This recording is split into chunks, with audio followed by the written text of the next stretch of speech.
Yeah. I'd say strange. Joining me now in a Fox Business exclusive is Kyndryl CEO Martin Schroter. Kyndryl is the world's largest IT infrastructure services provider and spun off from IBM in 2021.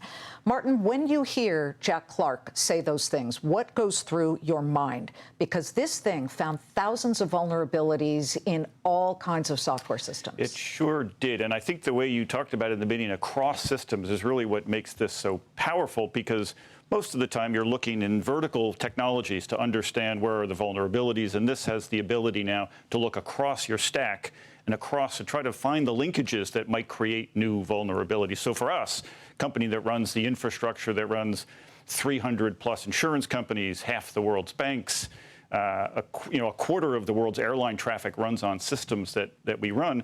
It's important for us to do what we've been doing, which is keep these systems secure and resilient. And part of the way we do that is because we have full visibility to the infrastructure we're running through Kyndryl Bridge. So that helps us understand what we have. And then we've made very heavy use of the machine learning that we already have in Kyndryl Bridge, so we can automate the fix to these things as we find them. Okay, but there were thousands discovered in just a moment, thousands of vulnerabilities. And I'm not doubting what you say you guys can do, but all the cybersecurity teams that come on, they say, oh, we've got this, we've got this. They don't have this, apparently, as we see it. Were you invited to be part of Project Glasswing? We are in contact with Anthropic now, and not part of Glasswing as defined, but we are certainly working with them, again, given the role we play in the infrastructure. Don't you want to be part of it? We absolutely are. We're working with the individual companies as well as all of our customers to make sure. Keep in mind, from a scale perspective, we automate today about 200 million things a month. So those are automated patches. Those are, again, full observability of what we have and understanding what we have. So as you would expect, we're trying to make sure we understand the inventory of what we're managing to make sure we can go find these zero-day vulnerabilities and stay ahead of it. The world of cybersecurity has dramatically changed, not with just Anthropic, but with all generative AI. And so in the role we play in the world, we have to stay vigilant and really focused on making sure that we can keep up with the technology and how fast it's moving. And the point is, it's not bad that Mythos found all of these things. What's bad is if Mythos got into the hands of, say, the North Koreans or the Russians, the Chinese, the Iranians. And I say Iranians because, you know, early on in the war, which began February 28th, the Iranians hacked into an American company, Stryker. So you talk to us about what you have, sovereignty solutioning. It is a service program, correct? And what does that do? So sovereignty is sort of top of mind for many, many, many countries now. If you can't have a discussion with a CEO in Europe, for instance, or a government in Europe without talking about data sovereignty or cloud sovereignty. And the concern here is that for certain kinds of workloads, again, we do government work in Europe, we run the banking systems in many of the countries. For certain kinds of workloads, you want to make sure that as a sovereign nation, you have control of the data that is being exposed and your citizens' data.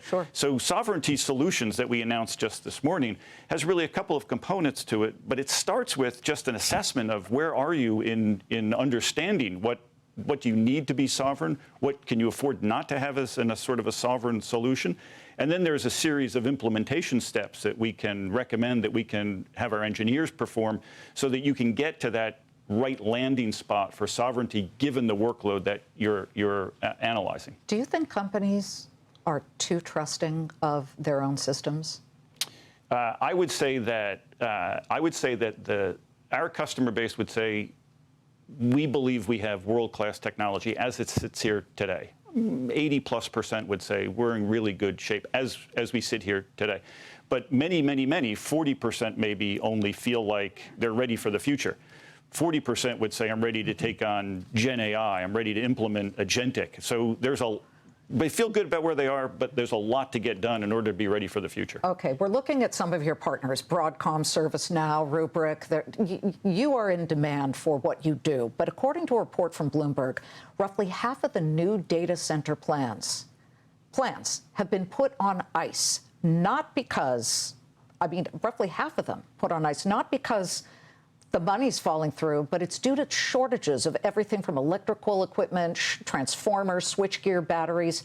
How should businesses and enterprises rethink their strategy as they're sitting there waiting, tapping their foot? Yeah, so this is now, again, with all of the constraints and all of the things that went into a decision of where to put a data center or should I use somebody else's data center. Now add to that now the shortages that you just noted, add to it now the cost of power in these different places, and add to it what we just talked about, which was the sovereignty of data.